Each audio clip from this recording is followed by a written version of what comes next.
Hi, I'm Hannah. I'm here with George and Liv from Bourgeois and Maurice, and we're at the Hackney Empire. And if you want to just tell everyone why you're here today and what we're doing here. Hello.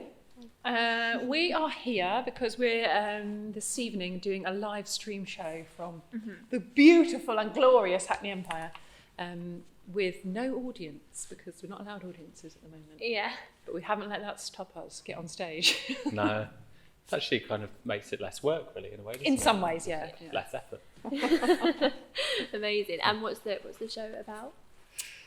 It is. What's it about? Yeah. It's about the world, and so it's it's a cabaret. So it's songs with a chat and sort of bits in between, which holding it together. So it's kind of about the year we've had, the world that we're in.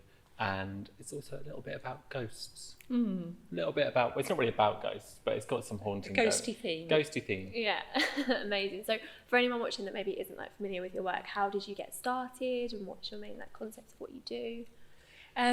We write songs essentially. That's our most, I guess, and we make theatre shows using the songs, and the songs tend to be they're satirical, kind of comedic songs where we sing about social stuff that's going on, not like big politics necessarily, but like social kind of concerns or preoccupations maybe. How did we start?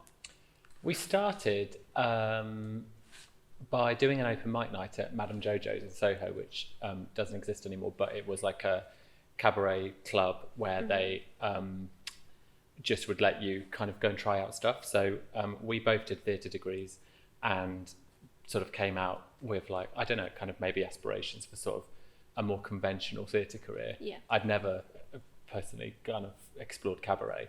And then, we were sort of just looking to try out some stuff. We wanted to perform.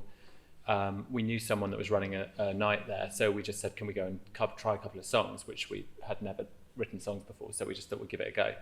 And that's kind of the beginning of it. It was just a test, really. We never planned for it to be a career, but that was 13 years ago, so it's turned into one. So did you already have quite a lot of musical, music experience, or did you kind of teach yourself as you went? Yeah, not really, actually. I mean, I play the piano, I learned, and I just learned when I was at school, but I hadn't played it for long time before we did that first show. George, I'd known George for 3 or 4 years, and he didn't even know that I played the piano because it just wasn't a thing. He was so we definitely didn't come from a technical or traditional or hard learning musical background. I knew how to play the piano, and I very much played it, learnt chords for songs that I liked. So I learnt how to play for myself, to just accompany myself, to sing and kind of enjoy it when I was a teenager. And so we used that that's how we write, really. We write to make ourselves laugh and to kind of enjoy the process. And then along the 13 years, we've definitely, I think, got more of a technical understanding of the way songwriting works and music, and the way you can use music in a theatrical context and what you can do with it and how you can make people laugh, make people cry, or make people feel, certain emotions using music. I think kind of learned that along the way.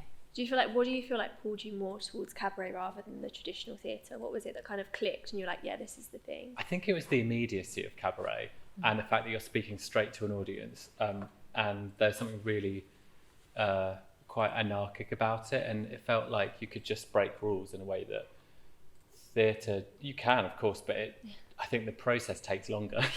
With cabaret, we could write a song and we could be on stage that night doing it, and you could sort of create this world in which everything felt really responsive to the world that we're currently living in that week. And that comes with its own challenges, because obviously stuff then dates really quickly. But I think that's what I love about cabaret, and I love the relationship with an audience. I think that's really what makes cabaret unique as an art form, is that the audience is as important as the performer.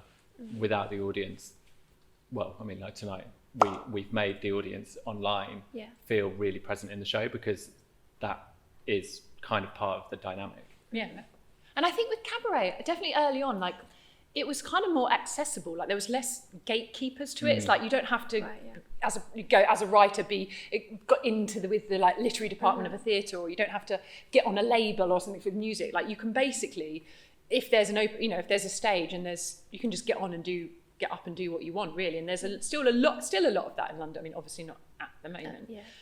But yeah, I think this sort of freedom of it, and the fact that no one was really telling you what you had to do. We could just sort of do what we wanted. Sometimes that was good stuff, and sometimes it was really not good stuff. But at least we learned along the way. Yeah. Have you found there's been particular like buildings or places that are great for like cabaret artists that might be starting out?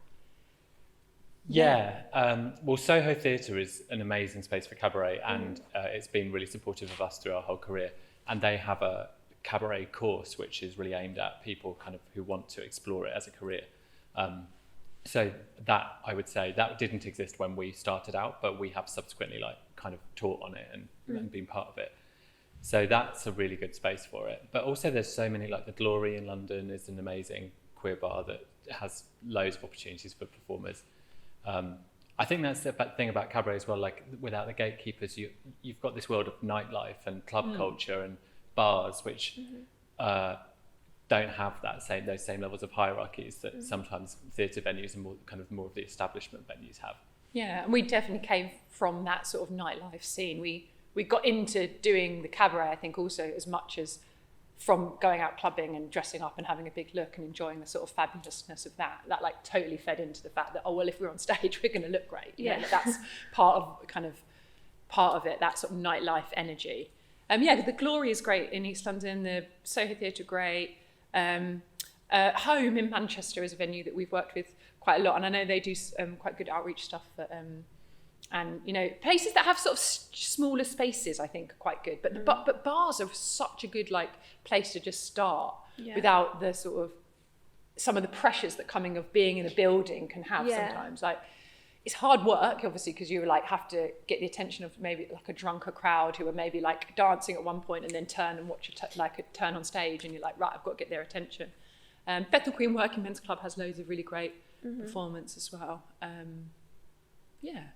you ever get though, like if you're performing in like bars and stuff, any sort of difficult people? Do people like heckle and stuff, and how do you deal with that? Have you found any tricks or tips over the years that kind of help that? Because I imagine that would be more difficult than just someone sitting and knowing they're watching you on purpose. Yes, it is, but also sometimes it's helpful because there's like something you can play with with the audience and you can interact. Sometimes I think we've found like sometimes when we're in sort of more established sort of theatres, when people sort of sit and watch, actually that can be hard work in its own way. To like, give me something, I'm asking you a question, like talk to me.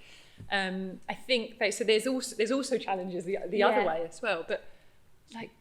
Tips for dealing with hecklers. I think you just have to be really present. That's the thing about like comedy and cabaret and anything where you're like there with the audience. They'll spot within a second if you're like dead behind the eyes or on autocue or like whatever. So it's about being completely present and knowing that when you get that heckle, you're able to respond. It doesn't have to be the funniest put down, as long as you have as long as people recognise that you're listening to them and that you're throwing that heckle back and whatever you're saying, it becomes a dialogue and then it's fun. So I think that's the way of dealing with it. I think the worst thing is when you're in that kind of space, and we've been in these spaces before where you're, for whatever reason, you're just not feeling it. And the audience, when you get those heckles, then it's really awkward, it's really uncomfortable because you're like, oh, I can't think of anything to say to you, I'm really knackered and I can't do this. Shut up, please, I'm really tired, I've had a hard day. You just kind of can't be like that. Okay, amazing. When you're, when you have maybe like first have an idea from like birth of concept to live performance, or I know you record as well, what does that kind of journey look like of creation?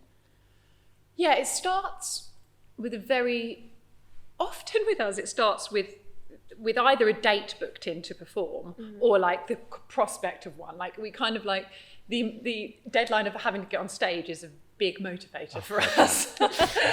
So we've often been like, right, we want to do a new show. And then we think, right, we want to do a new show. Then we'll kind of think about what's going on in our minds. What's we're thinking about at the moment. And it comes from a drive, I think, of what's on our mind at that moment, we do a lot of just sitting and talking to each other and working through ideas, trying stuff out, but really just gossiping for quite a long time actually. Yeah, there's a lot of like procrastinating, which is sort of valid time, because it's like we're kind of throwing ideas around or whatever, and then there's like a brief period of absolute panic, and that's the really productive period where you're like, okay, we've actually got to be on stage in like 2 days, so we've got to put all of that month of talking into a song or a show. So do you tend to find you get the gig and then the idea rather than the other way round? Yeah, quite often. Yeah. We just wrote a big musical that was on at home in Manchester at the start of the year, and that was a commission that they commissioned. It was a really great programme for theatre makers at certain, like mid-scale theatre makers who've made shows for small stages to make a main stage show. So we applied for it and we got it. But they commissioned us and not like an idea that we necessarily had. So they're like, okay guys, in 2 years you've got a main stage. And we were like, okay, what's our idea? And then so we actually spent then the first like 6 months, even a year, just like actually working out what idea we had.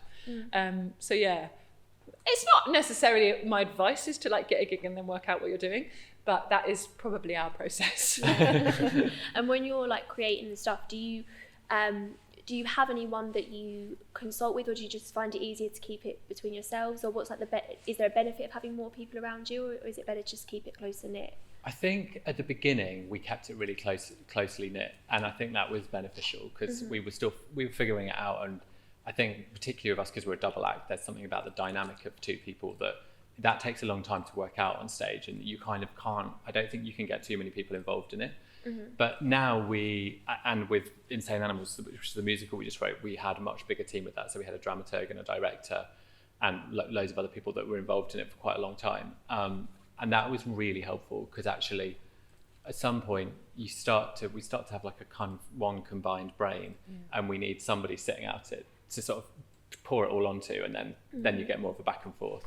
Yeah, and I think like even in the process of each project, it's really important to choose your collaborators well, in terms of people that you trust, even if you like don't always like necessarily like their stuff. If you trust that something about it, that's really important.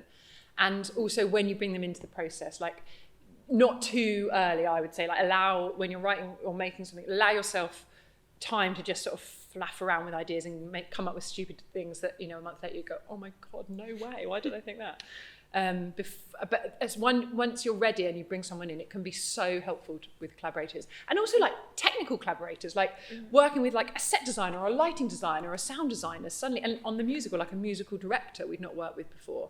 And suddenly it's just all this wealth of like knowledge and experience comes in and just takes your idea and like makes it 3,000 times better. Yeah.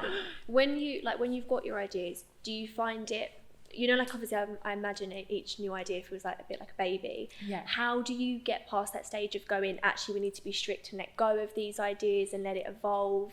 How do you train yourself to know when to say no and yes to things? Such a good question. Yeah. It's really hard to work that out, because you have to. You have, like when we were writing Insane Animals, someone said to us, don't get too attached to anything, because you'll write so many more songs than you'll end up using, and we did. Yeah, I think it's just, I guess it's trusting your gut a bit. Like I think we tend to know when something isn't really working.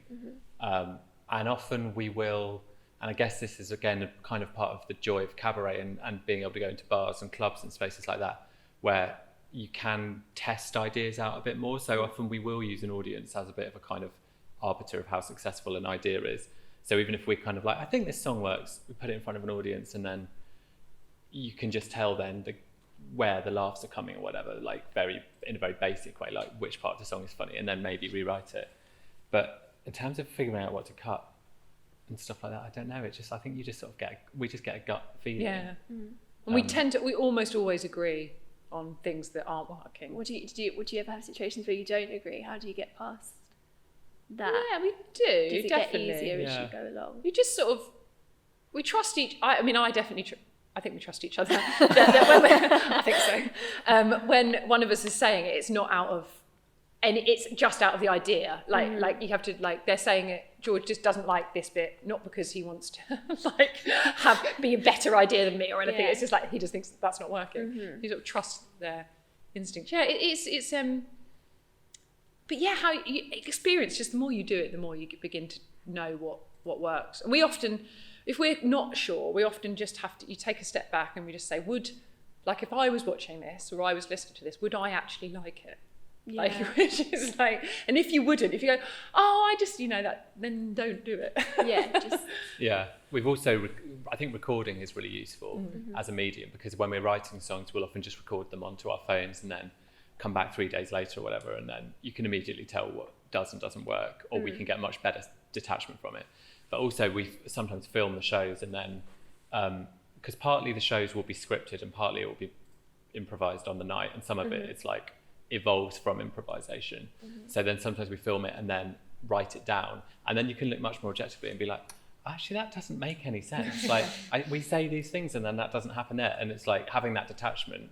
I think it's about finding ways to be the writer and performer and director. It's trying to find different places to be each of those roles. Yeah, wear different hats and things like that.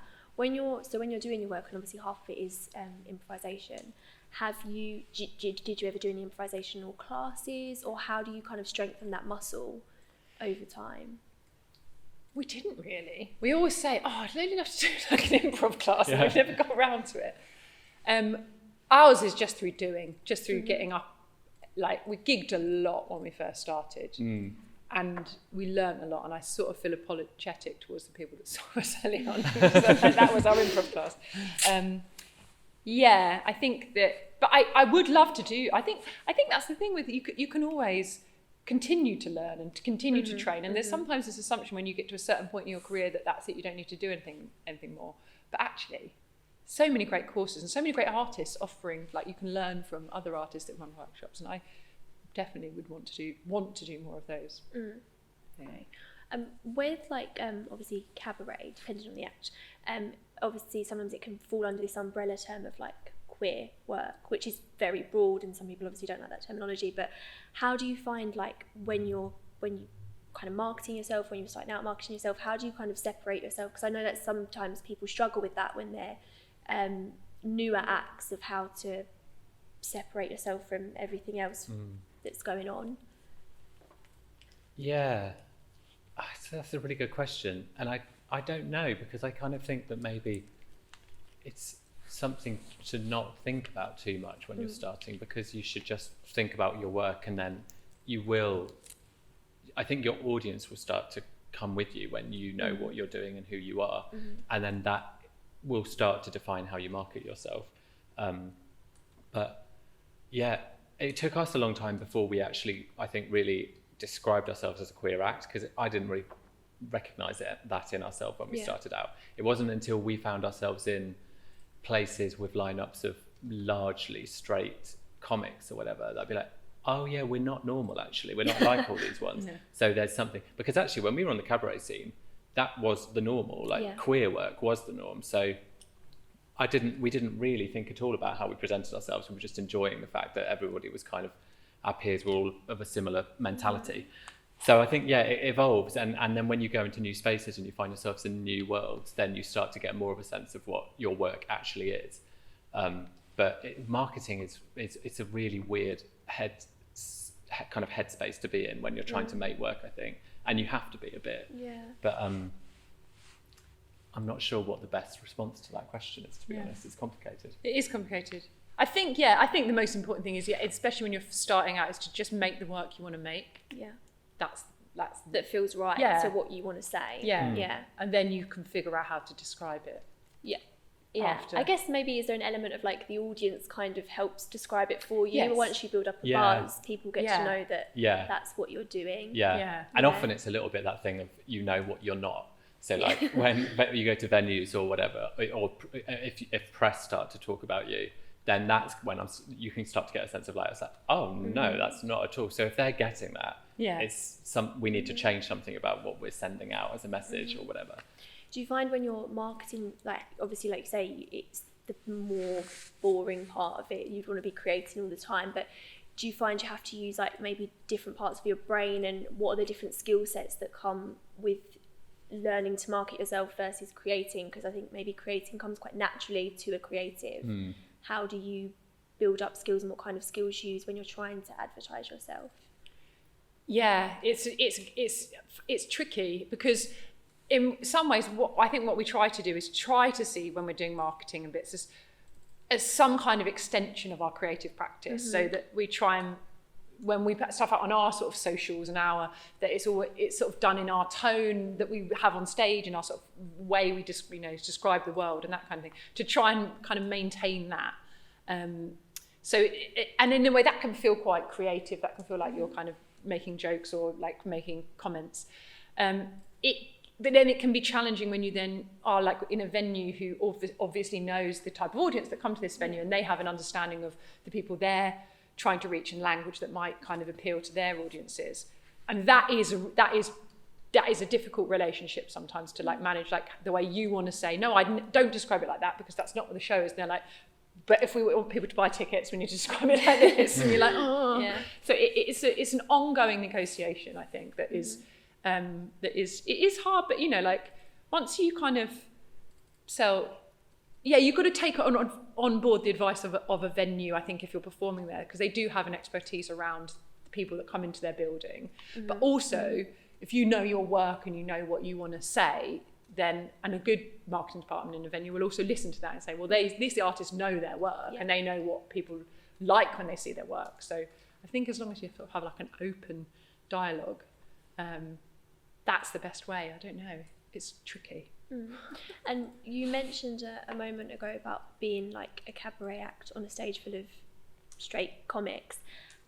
Being in those spaces that aren't, the cabaret scene and maybe more heteronormative, have you found pros or cons or the sort of main differences between doing gigs like that? Yeah, I think being exposed to like the comedy scene, which still is not exclusively at all, but it is still very white, very male, very straight. I could feel this resistance to that to begin with, but actually there's an enormous amount of skill within that I don't think I think I kind of took for granted before we found ourselves on those lineups. And then certainly we'd be like backstage in dressing rooms doing a week somewhere, and you'd hear the same comic go out on a stage every night. And I wouldn't necessarily love the material, but I could start to see the craft behind it. Yeah. And that was really helpful to us, because I don't think we really approached, I think that for me personally, the thrill of cabaret was the fact that it was pretty, you didn't have to have training, you didn't have to have, it was that lack of gatekeeping, and it was this kind of slightly free-for-all quality to it. You could get on stage and say whatever you wanted, and you could do it differently, which is all really fun. But actually when you can start to like refine it and use some of that skill from comedy, I think for us that was really helpful. And the audiences as well, like you start to it's quite fun going to those spaces and taking what we think is normal material, or to our audience it's like, oh, that's funny that they said that, and putting it to an audience where it's genuinely like quite provocative and in a fun way, in a good way. And that's really nice, because sometimes you can start to feel like you're preaching to the converted when you're kind of a queer act within a queer scene. That's lovely, and it's really warm, and it's a really embracing community. But taking it out of it can also be, I think, quite fulfilling for you and the audience. Yeah, I agree. And I was like, I think it's always not surprising really, but like people are used to seeing a certain thing. So when they see something that's not that norm, it can be a bit like, oh, to begin with. But actually, most people are, if they've come to a show and come to see, they're up for a laugh. They want to be entertained. So they'll give you the benefit of the doubt, even if it's a bit like, ooh. And they'll just sort of giggle over the bits that they don't understand, because they don't want to look like they don't understand. Yeah, so. I think that's the thing actually as well. They want to be entertained, so actually often they won't cut you slack just because they like, you're like them. They'll be like, at the point that you make me laugh, then you'll have won me over. And that's quite a kind of egalitarian way. It's like, if you make us laugh, I think that's true of anything. So it just means you have to work a bit harder. And I think, as we started to find ourselves more in those spaces, it's like, okay, maybe we just have to work a bit harder to get the laughs out of these people. Because once you've got people laughing, you can say anything. Yeah, you got them on side. Then, so it's like they want you to, you to carry on. They want to laugh more. With obviously like this year, there's been a lot less live audience performance, and I know obviously on your website you've already had pre-recorded songs and things like that on there. So do you find there's any big differences between preparing for a live audience versus preparing for like filming something, and any like sort of tips, because a lot of people are probably having to transfer over from live to that medium now? Yeah, they're different mediums, I think, is just like the obvious but clear like thing to bear in mind. And making a short like video to be watched on screen compared to performing on stage, you have to, like, with everything, like even the stage performance, it's important to think about like what the room is like that you're in, what time you're performing, what day of the week it is, because, you know, like a Wednesday night at 9:30 is going to be very different to like a Saturday night at 8 or something, like, you know, like just, and then you have those same sort of questions, I think, come into when you're making video content as well, like who's going to be watching this, what are we trying to say with it, and where are the punchlines, and where's the sort of like in a song the button, which is the end bit, like where do we go, but you know, what's that moment, and how do we signpost that for people? And the space is still really important when you're online.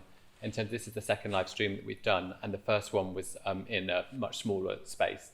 We were really up close with the camera, and it felt very intimate, and it felt kind of like you could be it felt like a small cabaret space, really, where you can be quite unplanned with it. You can sort of be chatting. As soon as you come into somewhere like this glorious venue, the space here already changes the feeling that we've got, and the audience will feel that. So I think bigger stages generally expose the performer more. If there's any kind, you have to sort of. I think you have to be more prepared. Basically, I think you have to know what you're doing, and I think that's still true for a live stream. Which is kind of interesting, because that surprised me, actually. I was kind of thinking, well, we're on camera. What does the space that you're in make a difference? But if you're in your bedroom, then you're going to do something very different to if you're on the stage. Do you have to kind of mentally prepare yourself in a different way? Because obviously the energy is different if you've got a crowd in front of you. Do you have to do anything to kind of G yourself up a bit more? We'll see in a couple of hours. But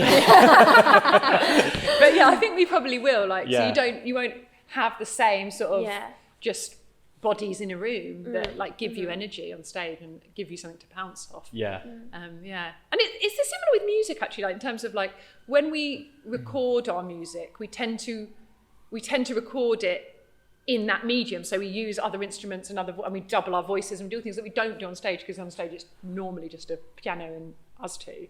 So I think that you're kind of embracing the medium in which you're performing, and that's what we've tried to do with this live stream. Like we've made pre-recorded video bits and stuff that will happen to kind of stuff that we couldn't do on stage that we can do because we're doing stuff on screen.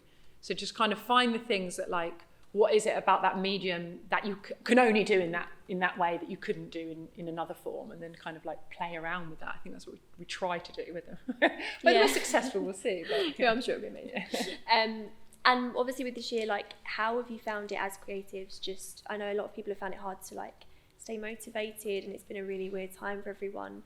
So how have you found that, really?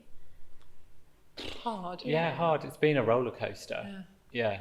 I'm boring. It's been so boring at times. Just part of the being in this industry and being a performer is the going out and being out in the evening and seeing other people and being like, that's part of it. Like, it's not everything, but that just the social aspect of it is amazing, and not having that, I've missed that as well.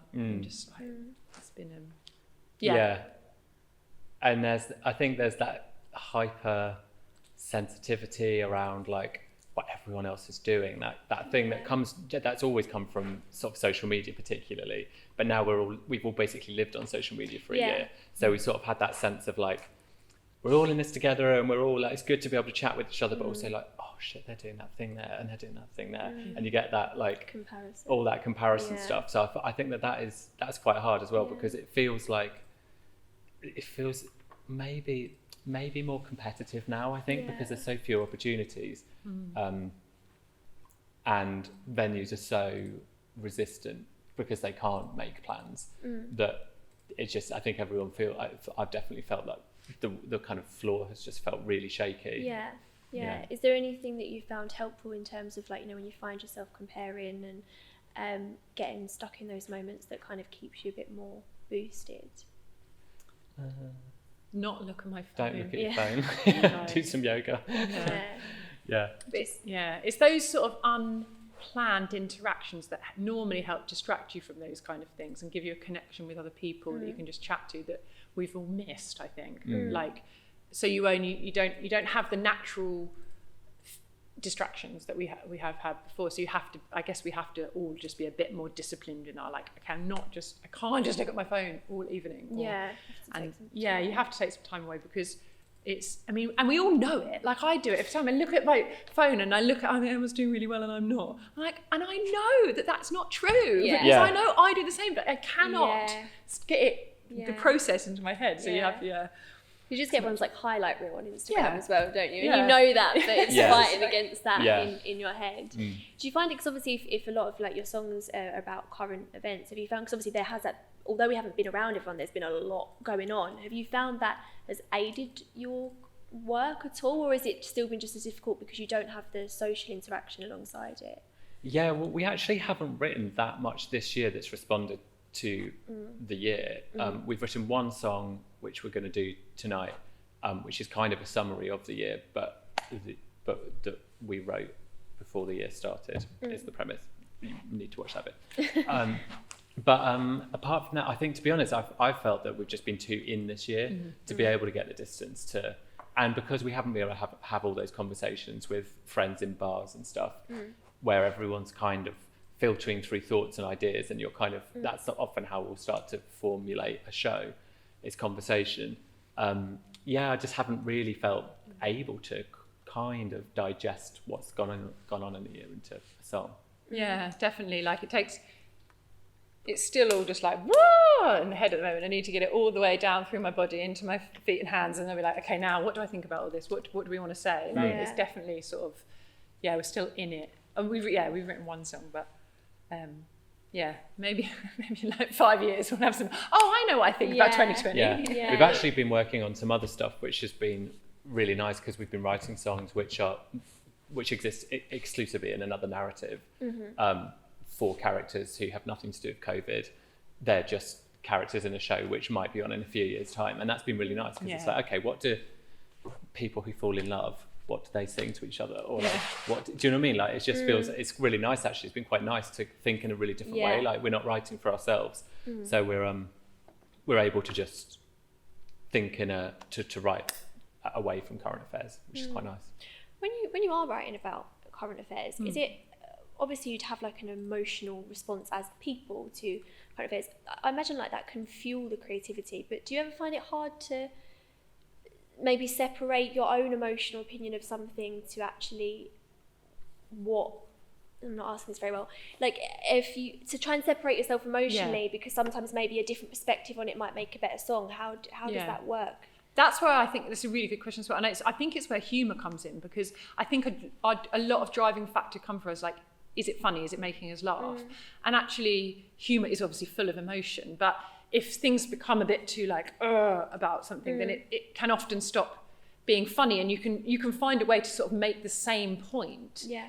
But if humour can, I think that's probably our kind of toolkit that we will go to if we're to sort of somehow have a bit of distance and a bit of perspective on an idea, perhaps. Like, it's if it's making us laugh, or I think is okay, amazing. And obviously, like we've briefly mentioned about seeing other creatives on like Instagram, things like that, do you find if there along the journey from starting out to now, is there been any particular artists that have inspired you, or people you draw inspiration from, whether they're in cabaret or not?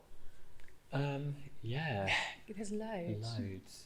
I mean, it's such a like the sort of queer drag performance art, live art, cabaret scene globally is amazing. In London, it's like, and the UK actually, but obviously we're London based, so it's amazing. And there's so many people within that I just think, and also when you see someone doing a really good show, it makes you go, right, I need to up my game. I need to do really well here.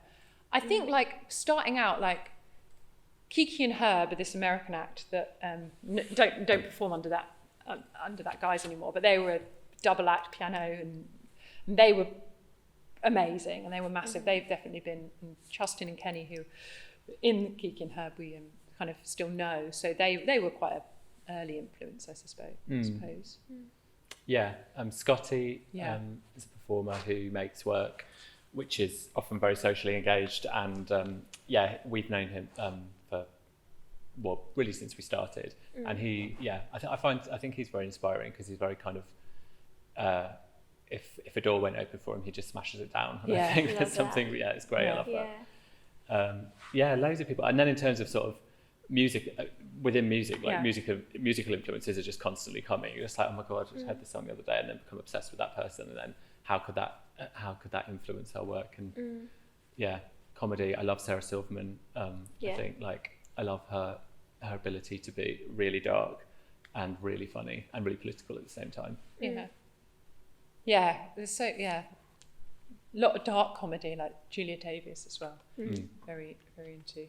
They're good. Yeah, you mentioned just then about if a door went open, smash it down. Have you ever had any experiences like that yourself, like where you kind of bashing your head against a wall a little bit? Like, how do you find in those moments that you push through? I think we definitely have. I think as we've sort of transitioned out from the early part of our career performing almost predominantly in sort of bars and clubs and moving more into sort of traditional theatre spaces, I think there was sometimes not full understanding from some of the kind of venues or some of the like places we went to, or not, perhaps maybe feel a bit bitter, but sometimes not an appreciation of the work. It sort of wasn't seen as proper or as well, like as much of a craft as something else. I think that was sometimes hard to take, and I think we kind of had to you just have to have faith in what you're doing is worth what you're doing, and when you sell out a week's run, you go, well, let's see, it was good. Yeah, I've got my Big mistake, huge. Have you found that there's been any, like, over the time you've been doing cabaret, there's been any changes in the way it's perceived or in the scene itself? Definitely. Massive, yeah, definitely. I think it's respected in a good way now. I think people, and also just sort of the visibility of queer work is so much wider. Even things like Drag Race, which is like is good and bad stuff about it, but the visibility of drag on like mainstream on BBC, it's just like that's amazing in so many ways. And I think that's really changed people's 13 years ago when we were starting out and we walked on stage in our sort of big looks, for a lot of people that was very weird. That was a very like, what is this? I don't understand. Whereas most audiences in lots of places now, it's not that. They have a frame of reference for that, so it's a different way. I think there's a different window into it. Would you say? Yeah. Yeah. Yes, I would. I agree. And when you've been like on your journey, what do you feel like the biggest lessons have been that you've learned about creative or about yourselves, but about creativity? I think it's about collaboration, getting the right people in and collaborating and trusting the right people. And I don't think, our act essentially looks like there's two of us on stage. There are two of us on stage. It looks like a two-person act, but very rarely it's costume designers and producers and video directors and all these people that come into it who really are so important through the whole process. And I think that's the thing that I've probably learned the most, is to get the right people around you and to trust them, and if they're really good, don't let them go, like, even if they want to go. Sorry, not bashing any doors open now, I'm actually locking that one. Do you just kind of go on like gut feelings on who to work with? Yeah. When it's not, like, we've never really had terrible experiences. We just had experiences with some people who just like, wasn't massively fruitful, but it wasn't toxic. But I think we've never sort of turned our back on a collaborator either. Like, you never know if one project might not be right, but in 5 years' time it might be right. Everyone's paths cross at different times. So I suppose that's the other thing that I've learned. Like, be nice to people. You never know. Yeah. That's definitely true. When it's like 13 years, you're like, oh, I think we've met before. Like, we did. And now you're very powerful. Cool. I'm glad we did a good show together. And do you feel like there's anything that if you could go back in time and tell yourselves when you were first starting out, is there anything you wish you would have known? Oh. I probably would have gone back and been like, guys, can we just try and edit a little bit more the first 6 years of songwriting? I cannot listen to the first quite a lot of our release songs. So, oh my God, every single thought and idea and rhyme that you could possibly shove in a song is in there. that's still kind of our style a little bit, but yeah, I would definitely go back to early us and be like, you don't have to do everything at once. You can take your time. Just edit. Yeah, Yeah, I think that's good edit. advice. Where do you think that kind of impulse comes from when you're starting out to do everything at once? Like, where did that? Is it just like a not trusting yourself as much in the beginning, or? I think it's just excitement. Yeah. We were just giddy, youthful excitement. So we shouldn't go and tell ourselves not to be giddy and youthful and excited. Don't be cynical and no, but you should bitter. tell yourself to be like, I think that you can sort of feel like you've got quite a lot to prove. Yes. So to do that, you can maybe put out more than you ever need to, and I think you can be, well, if I was going to go back to ourselves, I would say you could be a little bit more selective with the gigs you do and the material that you want to actually share with the public. Yeah. Like, not all of it, some of it's great, and I think it's great, the excitement's amazing, but you don't have to do everything at once. Yeah, amazing. Well, thank you so much for answering all my questions. If people want to like find you on social media, or where do they go to get you? We're not on Twitter and Instagram. We're Bourgeois Maurice, Bourgmaurice. I'm sure someone will put that somewhere. Yeah. So Instagram and Twitter's probably the best. Yeah, amazing. Thank you so much. You're welcome. Thank you. Thank you.